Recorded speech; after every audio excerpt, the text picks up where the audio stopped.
Welcome to this video where I'll be going over the FRQ problem number 6 from the 2008 AP test.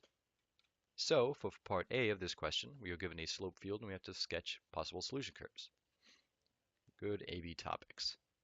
Here's the slope field that we are given. We'll start with this upper point. And this solution curve goes through 8, and just as best as I could, I followed the slope lines.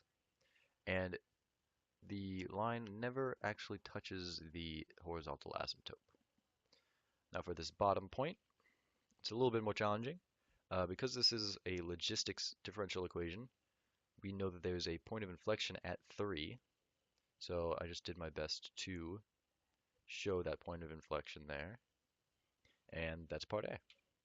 Using Euler's method, starting at t is equal to 0 with two step sizes of equal size to approximate f is equal to 1. So this means we'll be starting at 0, using 1/2, and then estimating 1. This is the given information, f prime of x, and initial condition of 8.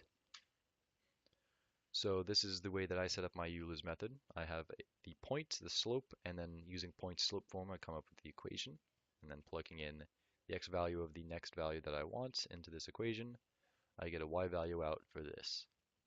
So for this first line, we plug in 8 into the first derivative to get a value of -2 as our slope. Using this point and this slope, we get this equation. When plugging in 1/2, we get -1 plus 8, which is equal to 7. Now we use this 7 and plug this into the first derivative again, using the same process, getting a -7/8, and point slope form, we get this equation. Now this equation is a little bit more difficult, so I'll actually show the work for this one. Getting lowest common denominators, we will get these lovely fractions to get a final value of 105/16. Now for part C, we have to write a second degree polynomial for f about t is equal to 0 and use it to approximate f of 1. For this we're going to need the second derivative. So we'll do a little bit of implicit differentiation of this differential equation. And that is what we're left with. And then here's the initial condition again. Now for this Taylor's polynomial series, we are going to need f of 0, f prime of 0, and f double prime of 0. So here we have f prime solved for 0. We get a -2. And here we have f double prime of 0 is equal to 5/4.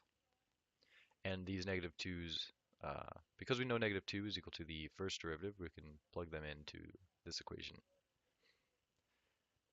And now when we plug what we found here into the series itself, this is what we're left with, 8 minus 2x plus 5/4 x squared.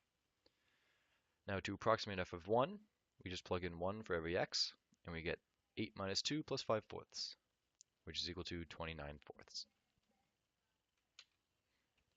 For the last part of this problem, we need to find the range of f for t is greater than or equal to 0. For this, we can go back to the slope field that we were given and look at that. So we're given that the initial condition is 8. So it's not below this asymptote, it's above. So it's the range from 8 to infinity. And we know that the limit as t goes to infinity is 6, but never actually touches 6.